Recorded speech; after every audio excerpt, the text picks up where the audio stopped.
안녕하십니까. 9월 3일 LA 한인 뉴스를 전해드립니다. 지난 28일 개빈 뉴섬 주지사의 캘리포니아주의 대다수 카운티 내 실내 쇼핑몰 오픈 허용 등의 경제 재개 지침에 따라 오렌지 리버사이드, 샌버나디노 카운티 비즈니스들이 영업 재개에 들어갔습니다. LA 카운티도 미용실과 이발소의 실내 영업을 허용하기로 했습니다. LA 카운티 공공보건국 먼트 데이비스 박사는 오후 1시부터 시작된 일일 브리핑을 통해 미용실과 이발소의 제한적 실내 영업을 어제부터 허용한다고 발표했습니다. LA 카운티 공공보건국의 코로나19 위생지침인 가이드라인의 조건인 사회적 거리두기와 마스크 착용 등을 포함한 LA 카운티 공공보건국의 코로나19 위생지침을 준수한 미용실과 이발소에 한해서만 제한적 실내 영업이 허용된다고 밝혔습니다. 아울러 이번 다가오는 노동절 이후 확진자 수의 상황에 따라 더 확대할 방침이라고 밝혔습니다. 이번 주로 다가온 노동절 연휴를 맞이한 많은 주민들이 움직이는 데 대한 재확산 가능성이 작지 않아서라고 말합니다. 지난 5월 메모리얼데이 연휴와 7월 독립기념일 연휴 이후 코로나 확진자가 급증했었습니다. 캘리포니아주 카운티 중에서 가장 많은 확진자와 사망자를 기록하고 있는 카운티 정부에서 영업 재개를 더 확대할 수 있을 것인지 신중하게 토의하고 있는 중이라고 알려졌습니다. 다음 소식입니다. 미국 및 세계 170개 국가 속한 코로나 백신 개발 및 배포 기구인 코백스에 미국은 불참할 것으로 알려졌습니다. 친중 성향 WHO 주도가 표면적 이유이지만 속내는 미국만을 위한 백신 과점을 위한 포석이라는 분석입니다. 트럼프 행정부는 이미 7억 회분을 확보하고 추가도 확보도 예정하고 있습니다. 이승주 기자가 보도합니다. 세계보건기구 WHO 탈퇴를 선언한 트럼프 행정부가 이번에는 세계 170개국이 참여하는 코로나19 백신 개발 및 배포 프로젝트인 코백스에도 가입하지 않겠다고 어제 밝혔습니다. 친중 성향의 WHO가 프로젝트를 주도한다는 게 표면적 이유지만 백신 물량을 대량으로 선점하려는 게 속내라는 분석이 나오고 있습니다. 주드디어 백악관 대변인은 이날 성명을 통해 미국은 국제 파트너들을 계속 백신 개발에 참여시키겠지만 부패한 WHO와 중국의 영향을 받는 다자간 기구인 코백스의 제약을 받지는 않을 것이라고 밝혔다고 미 언론들이 보도했습니다. 코백스는 WHO가 감염병 혁신연합 및 세계 백신 면역연합과 함께 코로나19 백신 개발, 제조 공평한 배포를 위해 진행하는 프로젝트입니다. 유럽연합집행위원회는 전날 코백스의 4억 유로를 지원한다고 밝힌 바 있습니다. 다자기구를 불신하는 트럼프 대통령의 성향상 미국의 불참은 이미 어느 정도 예상됐었습니다. 워싱턴 포스트는 트럼프 대통령이 자국의 국민 건강 문제를 두고 정치적 도박을 하는 것 아니냐는 우려를 전했습니다. 또 CNN은 미국 혼자서도 충분히 백신을 확보할 역량이 있다는 점을 언급하고 모더나와 화이자가 각각 개발 중인 코로나19 백신이 3단계 임상시험을 하고 있으며 다른 2개 백신이 9월 중순이면 3상을 시작할 것이라고 전했습니다. 공평한 분배보다는 힘의 논리에 따른 입도 선매를 택했다는 의미입니다. 미국은 영국 아스트라제네카와 옥스퍼드대 백신 3억 회분, 미국 화이자와 독일 바이오엔테크의 백신 1억 회분, 프랑스 사노피와 영국 글락소스미스클라인의 백신 1억 회분, 미국 노바백스 백신 1억 회분, 존슨앤드존슨 백신 1억 회분 등 총 7억 회분을 이미 확보한 상태입니다. 백신 확보에 쏟아부은 돈만 94억 달러나 됩니다. 그러나 테워드로스 아드하놈 거브러여수스 WHO 사무총장은 지도자들은 자국민 선보호를 바라겠지만 팬데믹에 대한 대응은 집단적이어야 한다며 전 세계 단위로 고위험군을 보호하는 게 코로나19 방역을 위해 효과적이라고 했습니다. 한편 코백스는 각국 인구의 20%에 해당하는 백신 물량을 동시에 공급한 뒤 각국의 상황에 따라 추가 배분할 계획입니다. 다음 뉴스입니다. 문재인 대통령이 의혹의 파업으로 인한 간호사들 노고를 취하한 데 대해 반발 여론이 나오고 있습니다.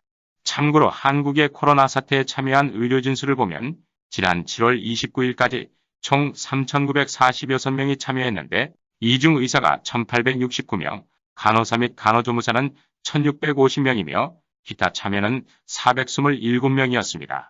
이 통계를 보면 의사 수가 압도적이었습니다. 코로나19 당시에는 의사들을 지켜 세우다 이제는 간호사와 갈라치게 한다는 비판이 일고 있습니다. 최명희 기자가 보도합니다. 문 대통령은 2일 오후 페이스북에 전공의 등 의사들이 떠난 의료 현장을 묵묵히 지키고 있는 간호사분들을 위로하며 그 헌신과 노고에 깊은 감사와 존경의 마음을 드린다고 말했습니다. 이는 코로나19 재확산 기류의 간호사들을 위로한 말이지만 시기가 미묘해 논란이 일고 있습니다. 정부의 의대 정원 확대와 공공의대 설립에 반발해 의사들의 파업이 있는 가운데 굳이 간호사 노고만 치하하는 게 정치적 의도 아니냐는 것입니다. 특히 의사와 간호사의 편을 가르는 듯한 구절도 문 대통령의 글에서 나와 논란입니다. 코로나 국면에서 노력한 의료진을 간호사라고 짚어 말한 것입니다. 문 대통령은 지난 폭염 시기 5개의 선별진료소에서 방호복을 벗지 못하는 의료진들이 쓰러지고 있다는 안타까운 소식이 국민들의 마음을 울렸다며 의료진이라고 표현됐지만 대부분이 간호사들이었다는 사실을 국민들은 잘 알고 있다고 말했습니다. 이를 두고 온라인에서는 대통령답지 못한 발언이었다는 비판이 나오고 있습니다. 당장 문 대통령의 페북 댓글에는 정치를 좀 대국적으로 하라. 이게 대통령이 한 말이 맞는지 의심스럽다. 제발 해킹이라고 해달라. 같은 의료인인데 대통령이 이렇게 편가르게 해도 되는가 등의 반응을 보였습니다. 간호사들 역시 문 대통령의 발언에 불편함을 드러냈습니다. 젊은 간호사회는 간호사 노고를 알아주심에 감사하다면서도 의료 인력이 절실히 필요하다면 현재 있는 의료 인력부터 확실히 지켜달라고 꼬집었습니다.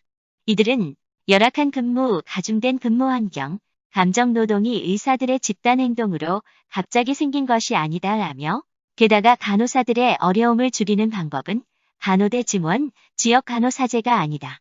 간호협회가 아닌 진짜 간호사 목소리를 들어달라고 강조했습니다. 정부가 추진하는 의대 정원 확대, 공공의대를 비꼰 것입니다. 한편 문 대통령의 메시지에 대해 야권은 비판을 쏟아냈습니다. 국민의힘당의 김은혜 대변인의 구두 논평에서 대통령이 국민을 상대로 좌표를 찍었다며 의사를 향한 대리전을 간호사들에게 명하신 것이냐고 반문했습니다. 하태경 의원도 해결책을 제시하지 못할 망정 고생하는 간호사들을 부추겨 의사와 대결구도 만들고 있으니 대통령이기를 포기하신 것인가라고 말했습니다. 홍준표 무소속 의원도 국민 갈라치기도 모자라 이젠 의사, 간호사도 갈라치기라며 참으로 속보이는 유치한 글, 대통령답지 않은 글이라고 비판했습니다. 국민의당 안혜진 대변인은 수많은 편 가르기로 나라가 산산조각이 나버린 지금 이젠 코로나 영웅들까지 은근슬쩍 이간질하려는 태도를 국민은 더 이상 용납하지 않을 것이라고 했습니다. 한편 이 같은 대통령의 발언은 대화 국면을 맞은 정부 의료계 협상에서도 불리하게 작용할 것으로 보입니다. 지난 1일 한정혜 더불어민주당 정책위장은 최대집 대한의사협회 회장과 만나 쟁점에 관해 완전하게 제로의 상태에서 논의할 수 있다고 말해 의료계에서는 긍정적 반응이 나왔습니다. 의협은 오는 3일 전공에 전임의 의대생들이 참여하는 젊은의사 비상대책위원회와 함께 범투의 회의를 열어 협상안을 논의한다는 계획이었습니다. 다음 뉴스입니다. 우리들도 잘 알고 있는 프랑스 축구스타 3명이 최근 코로나19 양성 확진 판정을 받은 것으로 알려져 충격을 주고 있습니다. 이승주 기자가 전해드립니다. 프랑스 프로축구 파리 생제르맹의 축구스타 네이마르가 코로나19 확진 판정을 받은 것으로 알려졌습니다. AFP는 현지 시간으로 2일 익명의 소식통들을 인용해 PSG 선수인 네이마르, 앙헬 디마리아, 레안드로 파레데스 등이 코로나19 양성 판정을 받았다고 보도했습니다. PSG는 성명을 통해 선수 3명이 코로나19 검사에서 양성 결과가 나왔다고 밝혔습니다. 또 앞으로 며칠에 걸쳐 선수와 직원들 전원이 계속 검사를 받을 것이라고 전했습니다. 앞서 스페인 메체아스는 네이마르 등이 먼저 확진 소식이 알려진 디마리아, 파레데스 등과 최근 스페인 이비자 섬에 여행을 다녀왔다고 보도했습니다. 다음 소식입니다. 문재인 대통령이 코로나19 전국의 전공의 파업으로 간호사들의 업무가 늘었다는 위로 메시지를 발표하며 가수 아이유의 최근 기부 사례를 언급한 가운데 아이유의 일부 팬들은 정치적으로 이용하지 말라며 불쾌함을 표했습니다. 최명희 기자가 보도해드립니다. 디시인사이드 아이유 갤러리는 2일 성명을 내고 아이유는 지난 2월 대한의사협회의 의료진들을 위한 1억 원 상당의 의료용 방호복 3,000벌을 기증하는 등 코로나19 예방과 확산 방지를 위해 5차례 기부를 펼쳤다고 밝혔습니다. 이어 대통령께서 가수 아이유의 선행을 높이 사주신 점에 대해서는 황공할 따름이오나 혹여나 아이유가 간호사분들에게만 기부한 것으로 오해하는 국민들이 있을 듯하여 바로잡고자 한다고 덧붙였습니다. 성명은 갤러리 상단에 게시됐다가 찬반 논란이 일자 현재 삭제된 상태입니다. 앞서 문 대통령은 이날 페이스북에 전공의 등 의사가 떠난 의료 현장을 묵묵히 지키고 있는 간호사분들을 위로하며 헌신과 노고에 깊은 감사와 존경의 마음을 드린다며 가수 아이유가 아이스 조끼를 기부했다는 소식도 들었다.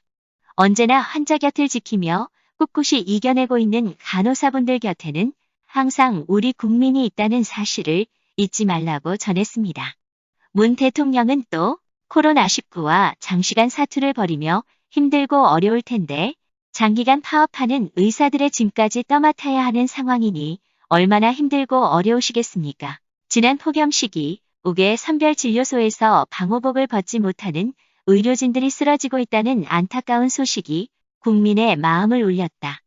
의료진이라고 표현되었지만 대부분이 간호사들이었다는 사실을 국민은 잘 알고 있다고도 했습니다. 이를 두고 일각에선 의사와 간호사 간의 분열을 조장한다는 비판도 일었습니다. 아이유 팬들의 성명은 이런 분위기 속에 나왔습니다.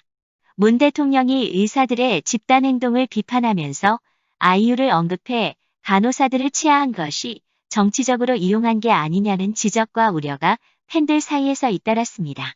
다음 뉴스입니다.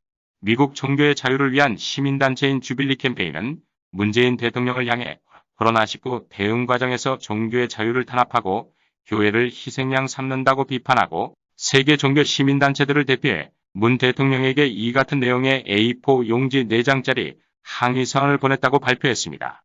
자세한 내용을 이승주 기자가 보도합니다.